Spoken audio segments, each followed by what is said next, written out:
Bună ziua, bine ați venit în bucătăria mea. Numele meu este Diana și vreau să vă prezint astăzi o prăjitură turcească. Pentru aluat o să avem nevoie așa de un plic de praf de copt, o jumătate de lămâie, dar din care această lămâie o să folosim așa, o linguriță de zeamă la aluat și o linguriță de zeamă la sirop, care o să vi-l arăt acum. O jumătate de pachet de unt, care trebuie să fie topit ca să puteți să frământați. 3 pahare de făină, o ceașcă, cred cum ar veni la noi, da, o ceașcă de ulei, o ceașcă de zahăr, 4 linguri de griș, 2 ouă, din care un gălbenuș o să-l separăm pentru unsul aluatului. Și aici mai am aici niște miez de nucă, dacă vedeți, care o să fie pentru decor doar. O esență de vanilie sau zahăr vanila, ce aveți în casă. Și un praf de sare. Mă scuzați, am uitat să pun. Și un praf de sare, doar așa ca să-i dea gust. O să ne mai trebuiască la această prăjitură. Uitați așa, eu am pus deja aici, mă scuzați, am pus deja, că am pus ochiul la încălzit. 3 pahare de zahăr cu 3 pahare jumate de apă. În care, vedeți, eu deja am pus zahărul și cu apa, ca să pot să pun la fiert. Uitați. Așa. Acest sirop trebuie fiert cel puțin 15 minute ca să se lege. La urma aceste 15 minute în care o să fiarbă, o să punem o linguriță de zeamă de lămâie, cum v-am zis la început. Ne vedem după ce se face siropul. Uitați, vedeți? Eu deja am început să pun, cum îi zice, siropul meu să fiarbă. Știți în ce cază? Pe asta trebuie să-l facem prima dată ca să se răcească. Niciodată să nu puneți siropul cald peste prăjitura caldă, că nu-i bine. Nu o să se lege, nu o să fie bun. Ați înțeles? Uitați. Deja a început să fiarbă.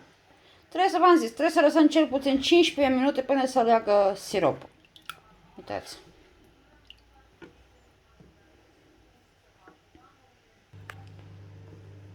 Uitați, vedeți? Zahărul meu deja a început să se topească, uitați. Vedeți? În acest timp, eu mi-am pus și, cum îi zice, cuptorul să se încălzească la 180 de grade. Uitați. Vedeți? Deja zahărul meu s-a topit. Mai are. V-am zis, cel puțin 15 minute trebuie să-l fierbeți. Uitați. La foc mic. Uitați. Uitați?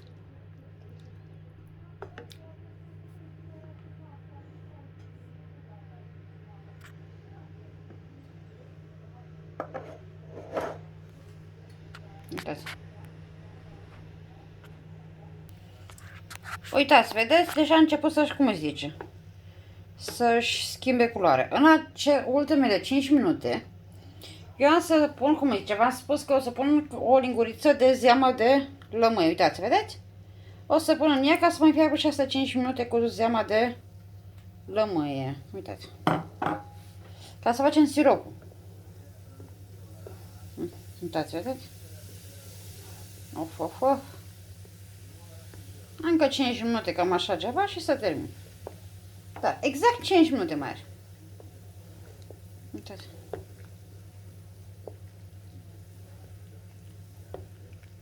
Că prima dată trebuie să fac pe el, că până se face prăjitura și o fac, aluatul, trebuie să las să răcească bine. Uitați. Ca să nu fie fierbinte, că după aia nu se leagă. Nu se face ca lumea. Uitați.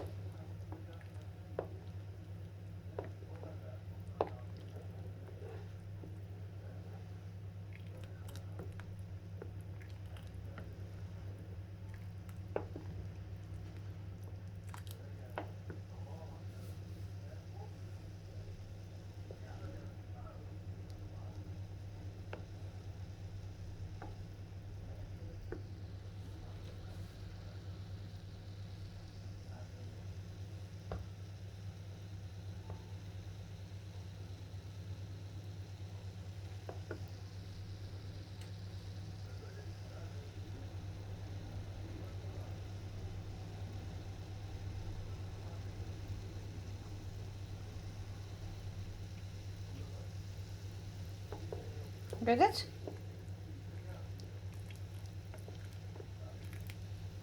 Uitați. A început deja să-și schimbe culoare. Uitați. Ia uitați. Vedeți? Deja cum îi zice. Și-a schimbat și culoarea. Am și fiert-o. Uitați. Am fiert-o bine, bine. Uitați. Vedeți?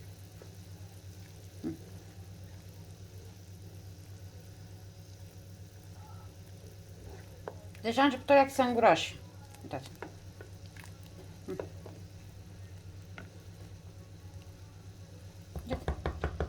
Acum o să-l dau, cum îi zice, o să-l dau pe el deoparte. Ca să mi se răcească. Uitați. Acum.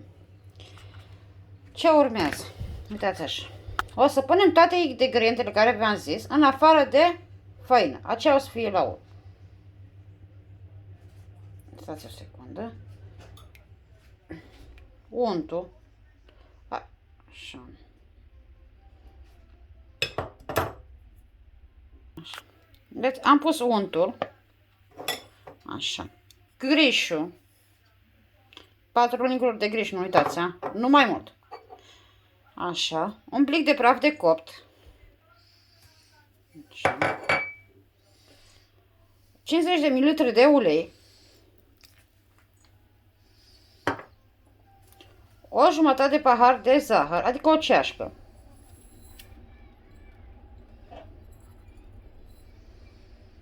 Așa.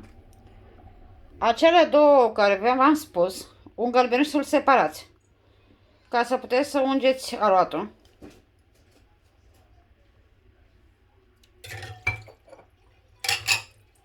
Și zeama de lămâie. Uitați, o linguriță mică. De zeama de lămâie. Așa. Și pe astea o să le amestecați bine, bine, bine. Până o să se amestecă bine. Cum mă scuzați. Uitați, vedeți? Uitați. Vedeți? Bine, bine, bine trebuie să omogenizez. Uitați.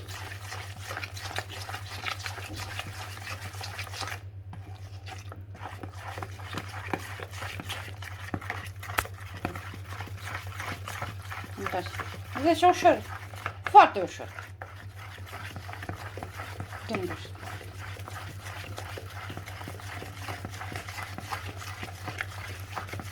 Uitați.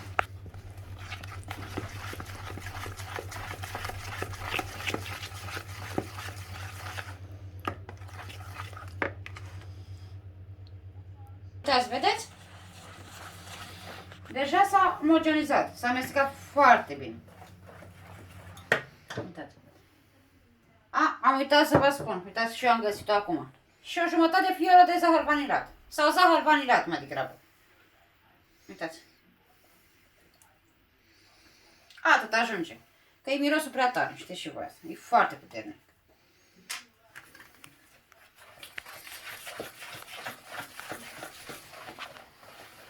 Dați-mi voie să mă spăl pe mâini.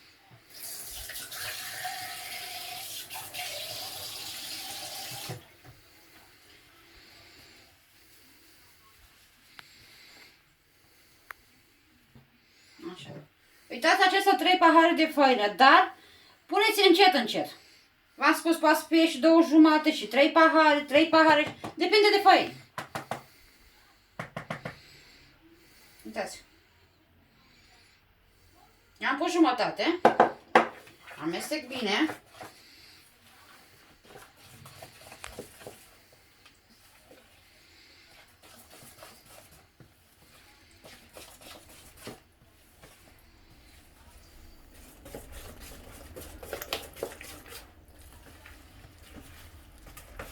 Mai ales dacă stăm la țară, avem cam toate pe casă. Cred că ingredientele astea la nimeni nu lipsește din casă. Cam toți le avem. Acum o să o iau, cum îi zici, cu mâna. Ca să pot să amestec aroma. Nu trebuie să fie nici prea tare, dar nici prea moale. Ca să pot să faceți niște biluțe, să vă arăt.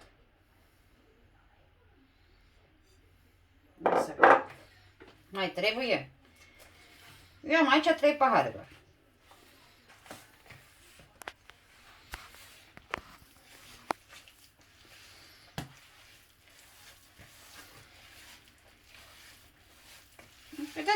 foarte ușor. Acesta trebuie să vă zic ceva. De când m-am luat cu soțul meu de acum 10 ani, care este cipriotur, m-am îndrăgostit foarte mult de mâncărurile lor, mai ales astea turcești și îmi plac foarte mult. Și m-a învățat soacra mea să fie țărna ușoară, m-a învățat pe toate. Familia lui, toți. Uitați, să vedeți, 3 pahare am pus. Să vedem dacă mai îmi trebuie vreo leacă. Dar nu cred. Dar o să mai trebuiască o leacă.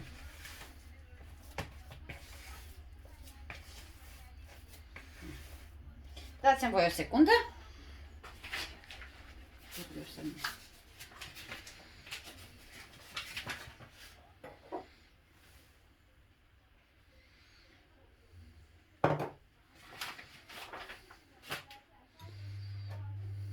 Uitați, eu am mai pus o jumătate de pahar.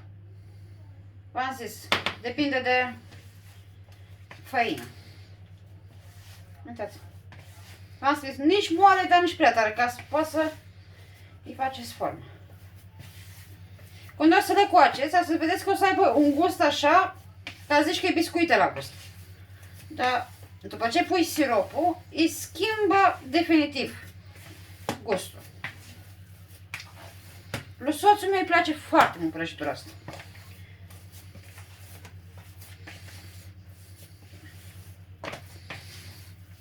Ia uitați.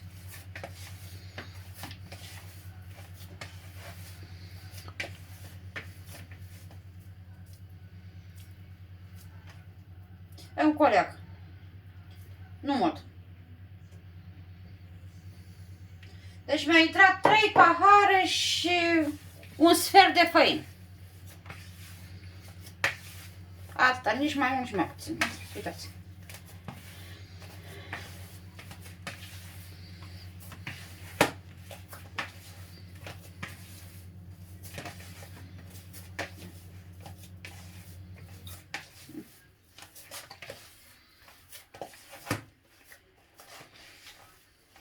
Vedeți?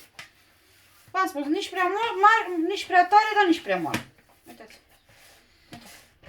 Vedeți? A ieșit un alat foarte elastic, uitați.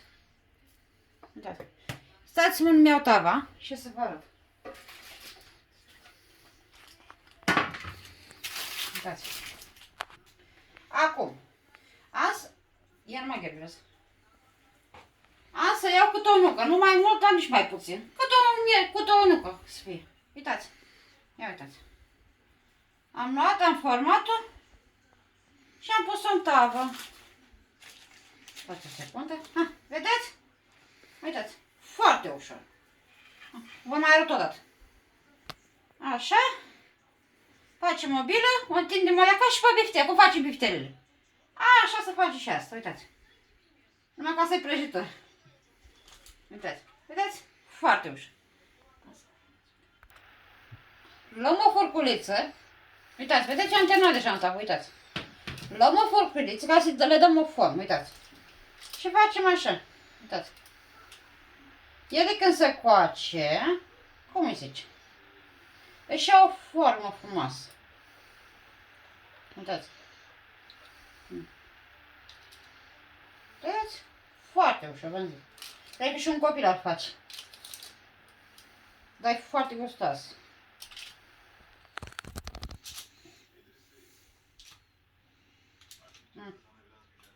Vedeți? Uitați. Așa. Țineți minte că v-am spus două gălbi, cum îi zice, un gălbire să-l separați. Uitați-l, vedeți? Luăm pe asta, iau pensula. Uitați. Și mi le ung. Bine. Uitați.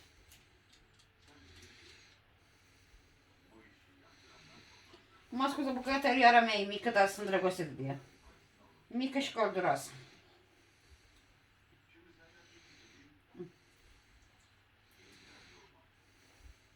Uitați.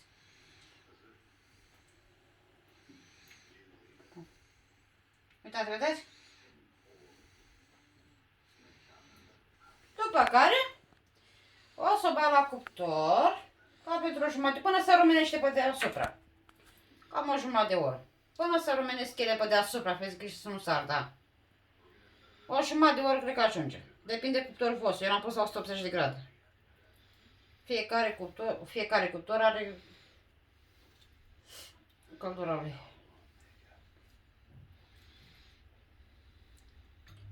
Uite, vedeți? Ca să poată să lucească. Când ele o să coacă, o să și lucească o leacă așa. De asta se pune gălbenușul ăsta de ou pe deasupra. Eu v-am spus, orice om, orice gospodină, adică și cel mai sărac cum ar veni, care să nu aibă posibilitatea, poate să facă asta. V-am zis foarte, și omul de la țară. Foarte ușor. Așa?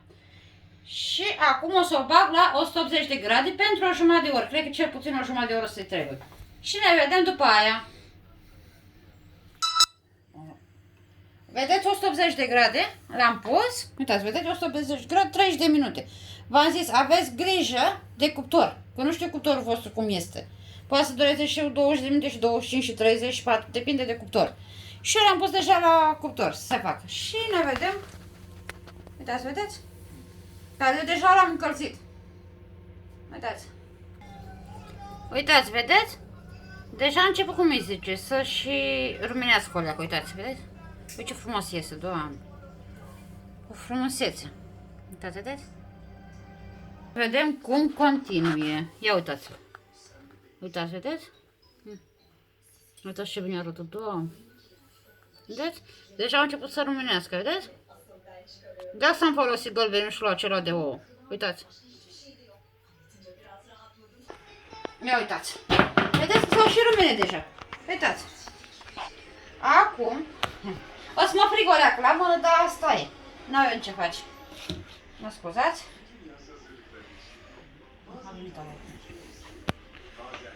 Așa. Uitați. O să iau cu o paletă când mă frige. Să vedem. Uitați, vedeți, au și rumenit. Uitați.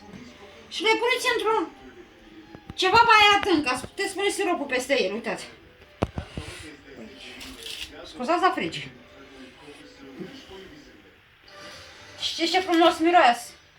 Puteți pe ăștia să-i mâncați ca și biscuiți, dacă vreți, pentru copii.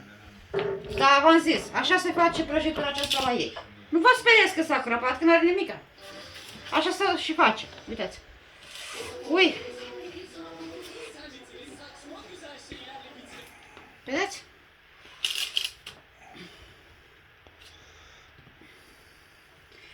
Mi-a și câteva în plus, da? O să le îmbinăm pe aici, pe toate. El să și mai. Ui, ce ceva. Că trebuie să le pun, cum îi zice, repede, ca să pot să pun, cum îi zice, siropul peste ele. Că dacă nu pun siropul acesta acum, nu o să facă bine. Dați-mi voi o secundă și am uitați, vedeți? Deja siropul acela care v-am zis eu să răcesc. Questo goma? Eu. Eso. Scuzați, m-a întrebat dacă am pus punuci și am scris și să pune acela. Uitați, vedeți? Uitați. Nu vă speriați că e atâta sirop. Că ele deja, cum îi zice, o să tragă sirop cât are nevoie. Nu vă speriați de așa ceva. Tot trebuie pus. Tu ce vrei, mă, Tom? M-a transmis și pisicul meu salutări. Uitați, vedeți? Am pus tot sirop. Așa. Și acum o să fie și mai bun. Uitați. Nu, aveți grijă cum e, nu are nicio importanță oricum. Puneți pe deasupra așa.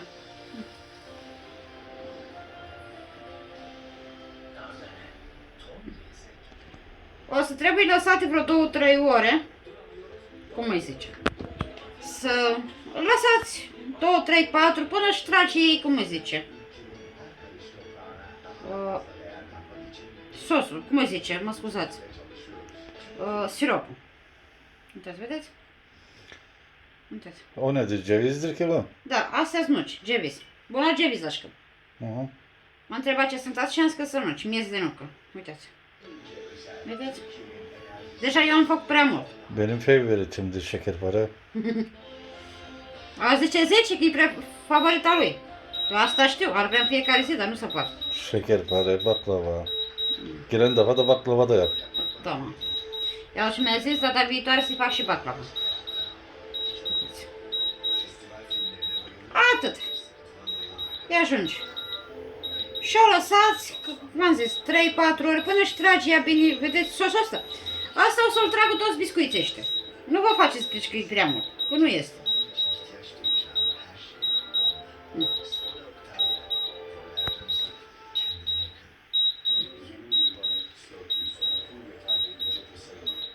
Ne kadar beğeni gelirse, like gelirse o kadar daha şey yapacağım. Baklavasını, her şeyini yapacağım. Câte like-uri o să mai devin, o să, dacă v-a plăcut prăjitura mea, vă rog frumos să vă abonați, să o distribuiți și să puneți un like, scuzați-mă pentru ăla, și pentru un like.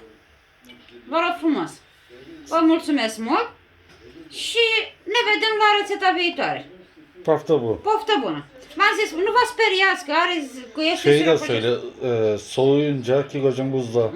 Și când se răcește bine, bine, bine de tot și trage asta, băgați la frigider ca să nu se strice dacă vreți. Dar acum pe timp de iar nu prea avem nevoie. Cum îi zice? Îl băgați la frigider. Poftă bună!